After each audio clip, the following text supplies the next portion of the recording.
तरावी पढ़ाने वाले को कितना पैसा देते हो? बास जगहों पर तो साहब मसला लोग पूछते हैं, मौलवी साहब तरावी पढ़ाने वाले को पैसा देना जायज है कि नहीं? अच्छा,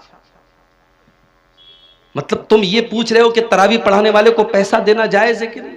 वो बेचारा पूरे महीने खड़ा होकर के तरावी की नमाज में कुरान पढ़ा रहा और तुम उसको चंद पैसे देते हो, तो मसला पूछ रहे हो कि पैसा देना जायज है कि नहीं? शर्म आनी चाहिए और चुल्लू भर पानी में डूब मरना चाहिए। फ्री है। झाड़ू लगाने वाला भी आपके मोहल्ले में आता है तो उसकी तनख्वाह लेता है। ऐ मुसलमान, तूने सबसे हकीर समझा है तो कुरान को समझा है। कुरान पढ़ने पढ़ाने वाले का उसने पैसा मांग लिया तो जान निकलती है तेरी। पिछले साल एक न्यूज मैंने पढ़ी थी, गुजरात में अहमदाबाद में एक हाफिज साहब ने तरावी की नमाज पढ़ाई थी। उनको वहां की जो मस्जिद के मुसल्लियान थे, किसी ने खुश होकर के 4 व्हीलर दे दी थी। 4 व्हीलर की चाबी के साथ हाफिज साहब का फोटो आया था। हमारे यहाँ तो लोग सुन करके साहब बेहोश हो जाएंगे, अरे तरावी पढ़ाने वाले को 4 व्हीलर मिल गई। तरावी पढ़ाने वाला, कुरान पढ़ने वाला, कुरान पढ़ाने वाला तुम्हारी नजर में हकीर होगा, मेरे रब की नजर में वो हकीर नहीं है। मेरे प्यारे साथियों, मेरे रब की नजर में कुरान पढ़ाने वाले का इतना ऊंचा मकाम है, नबी की नजर में इतना ऊंचा मकाम है। अल्लाह के नबी फरमाते खैरुकुम मन तअल्लमल कुरान व अल्लमहु, तुम में सबसे बेहतरीन इंसान वो है जो कुरान को पढ़ता है, पढ़ाता है, कुरान को सीखता है, सिखाता है। याद रखो मेरे प्यारे साथियों, आप कब्र में जाएंगे, वहां भी ये कुरान आपके काम आएगा। कब्र में सवाल पूछा जाएगा, मुनकर नकीर सवाल पूछेंगे, मन रब्बु का, तेरा रब कौन है? मन नबियों का, तेरे नबी कौन है? माँ दीनों का, तेरा दीन क्या है? 3 सवाल होगा कब्र में, 3 सवाल होगा।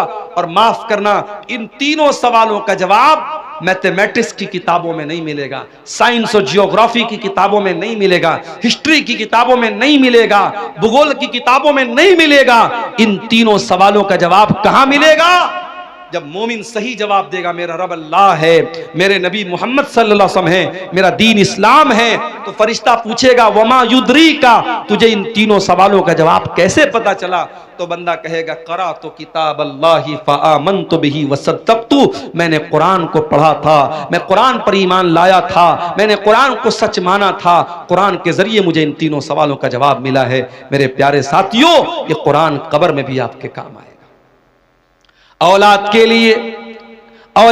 लिए मेहनत करने वालों, अपनी औलाद को सुख देने के लिए हराम की जायदाद पर कब्जा करने वालों, दूसरों की जमीन हड़पने वालों, सूद और ब्याज का पैसा अपने घर में ला करके अपनी औलाद को पालने वालों, तुम भी कान खोल करके सुन लो, कयामत के दिन ये औलाद भी तुम्हारे काम नहीं आएगी, औलाद भी काम नहीं आएगी। कुरान कहता है यौम यफिरुल मरउ मिन अखी व उम्मिही व अबी व साहिबतिही व बनी, कयामत के दिन इंसान अपनी माँ को देख करके भागेगा, अपने बाप को देख करके भागेगा, अपनी बीवी को छोड़ करके भागेगा, अपने भाई को छोड़ करके भागेगा, अपनी बीवी बच्चों को छोड़ करके भागेगा, अपनी औलाद को छोड़ करके भागेगा। क्यों भागेगा? लिकुल्लि इम्रिइम मिनहुम यौमइज़िन शानु युग़नी, इसलिए कि कयामत के दिन किसी के पास इतनी फुर्सत नहीं होगी कि वो दूसरे का हाल चाल ले। कयामत के दिन तो नफ्सी नफ्सी का आलम होगा, हर इंसान को अपनी पड़ी होगी, वह औलाद भी आपके काम नहीं आएगी। लेकिन एक चीज कयामत के दिन भी काम आएगी। कौन सी चीज? अल्लाह के नबी फरमाते हैं इक़राउल कुरान, ओ लोगो कुरान पढ़ा करो, फ़इन्नहु याती यौमल क़ियामति शफ़ीउन लिअस्हाबिही, इसलिए कि कयामत के दिन कुरान आएगा, तुम्हारे हक में सिफारिश करेगा, कुरान तुम्हारे लिए लड़ेगा अल्लाह की बारगाह में और कहेगा अल्लाह, जब दुनिया रात में सोया करती थी, तेरा ये बंदा रात में कुरान पढ़ा करता था, जब दुनिया दिन में काम और धंधे में लगी रहती थी, ये बंदा खाली टाइम में कुरान पढ़ा करता था, कुरान आपके लिए लड़ेगा और कुरान आपके लिए हुज्जत बनेगा, दलील बनेगा कयामत के दिन। रमजान का महीना कुरान का महीना है मेरे साथी, कोशिश करो। मैं ये नहीं कहता कि आप इतना कुरान खत्म कर लो, मैं ये नहीं कहता कि आप डेली एक कुरान खत्म कर लो, वो सबके बस की बात नहीं है।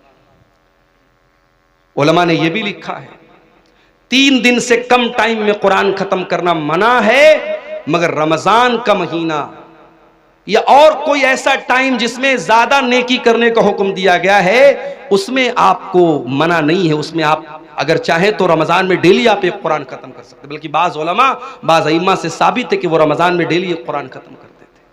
आम दिनों में मना है कि 3 दिन से कम टाइम में कुरान खत्म ना किया जाए, ताकि बहुत जल्दी जल्दी कुरान ना पढ़ा जाए, कुरान को समझ के पढ़ा जाए। मगर रमजान के महीने में आप जितनी स्पीड के साथ और जितना ज्यादा कुरान पढ़ें, कोई हर्ज की बात नहीं। आप तिलावत सही करें, अच्छे अंदाज में करें, जल्दबाजी के चक्कर में कुरान का माना और मतलब ना खराब करें।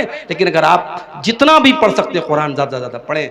मैं एक आपको तरीका बताता हूं। हमारे यहाँ जो वो कुरान होता है हाफिजी कुरान, जिसमें से हमारे हाफिज लोग कुरान देख करके याद करते हैं, अगर आप उस कुरान को अपने सामने रखें, उसमें एक पारे में 20 पेज होते हैं।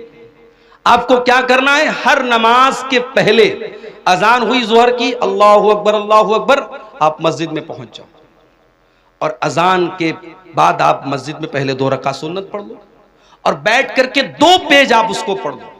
सिर्फ 2 पेज। 2 पेज पढ़ने में 5 मिनट लगेगा आपको। हाफिजी कुरान की बात कर रहा हूं, जो 16 लाइन का 15 लाइन का आता है, आयत पर शुरू होता है, आयत पर खत्म होता है, उस कुरान की बात कर रहा हूं। 2 पेज आपने पढ़ लिया नमाज के पहले। अब जोहर की नमाज आपने पढ़ी, जोहर की नमाज के बाद सुन्नत आपने पढ़ लिया, 2 रकात या 4 रकात, जितनी भी अल्लाह ने आपको तौफीक दी। उसके बाद आप बैठे हैं मस्जिद में, अब फिर कुरान खोलिए और 2 पेज और पढ़ लीजिए। 2 पेज नमाज के पहले, 2 पेज नमाज के बाद, 4 पेज हो गए। ऐसा ही आप 5 टाइम की नमाज में कर लीजिए। सिर्फ इतना कर लीजिए आप रमजान में कि हर नमाज के पहले 2 पेज पढ़ना है, हर नमाज के बाद 2 पेज पढ़ना है। 5 टाइम की नमाज में आपके 20 पेज हो जाएंगे। एक पारा आपका आराम से डेली, आप कोई एक्स्ट्रा टाइम आपको नहीं निकालना पड़ा। 5 मिनट आपने नमाज के पहले निकाला, 5 मिनट नमाज के बाद निकाला। आप हर नमाज के बाद इस तरीके से भी करेंगे, एक्स्ट्रा टाइम नहीं भी निकालेंगे, तो कम से कम एक कुरान तो आप रमजान में खत्म कर लेंगे इंशाअल्लाह। ये एक मैं तरीका आपको बता रहा हूं। रमजान कुरान का महीना है मेरे साथियों, तवज्जो दो। और 2 तरीके की तिलावत करो रमजान। एक तिलावत तो ये वाली कर लो कि बस पढ़ना है, सिर्फ पढ़ोगे तब भी सवाब मिलेगा। और एक तिलावत और करो कि समझ करके पढ़ना है। अल्हम्दुलिल्लाहि रब्बिल आलमीन। अब ये आयत आपने पढ़ी, अब नीचे तर्जमा पढ़ लो। तमाम तारीफें अल्लाह के लिए हैं जो सारे जहान का रब है। फिर हो सके तो कोई तफसीर पढ़ लो, तफसीर इब्ने कसीर आती है उर्दू में, वो देख लो। अहसनुल बयान उर्दू की बहुत अच्छी तफसीर है, उसको देख लो। अगर कोई किताब नहीं पढ़ सकते, मोबाइल पर ऐप आता है तफसीर का, अहसनुल बयान का ऐप भी आता है, ऐप से पढ़ लो। धीरे धीरे एक एक आयत की तफसीर जितना टाइम निकाल सकते हो पढ़ो। कुरान पढ़ने का और कुरान पर गौर करने का महीना है रमजान का। ये 2 काम हमें और आपको करना है मेरे साथ। और आगे बढ़िए। सीमांचल के इलाके में बैठा हूं मैं। जब तक मौलाना अजीजुर रहमान साहब यहां आकर के तरन्नुम के साथ बंगला जबान में दुआएं न करें, मदरसे को चंदा नहीं मिलेगा।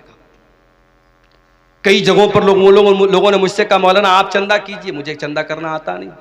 और मैं वो लंबी लंबी ये जो दुआएं देते हैं दान देने वाले को तरन्नुम के साथ बंगला जबान में, अल्लाह ताला बिल्कुल जन्नतुल फिरदौस में पहुंचा देते, मैं पहुंचा भी नहीं सकता मैं। तो अब ये जो मिजाज हमारा बना है कि जब तक दुआ नहीं करेगा सामने वाला, ऐलान नहीं करेगा माइक से, तब तक हम चंदा नहीं देंगे। ये मिजाज भी बदलने की जरूरत है। जरूरी नहीं है कि हर बात का माइक में ऐलान कराया जाए।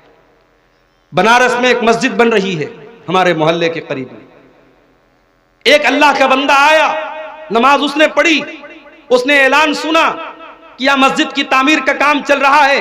मस्जिद की कमेटी के जिम्मेदार के कान में धीरे से उसने कहा, मौलाना साहब मस्जिद की तामीर में जितना छड़ लगेगा मैं देने को तैयार। कोई ऐलान नहीं हुआ, कोई माइक पर लंबी चौड़ी दुआएं उसके लिए नहीं की गई। उसके दिल में अल्लाह ने यह बात डाली, मस्जिद बन रही है, जितना छड़ लगेगा मेरी तरफ से लगेगा, जितना सरिया लगेगा मेरी तरफ से लगेगा। कोई अल्लाह का बंदा आता है, कहता जितने सीमेंट लगेंगे मैं दे दूंगा। काम इस तरीके से होता है मेरे प्यारे साथियों। आज हमारे अंदर अगर किसी चीज की कमी है तो इखलास की कमी है।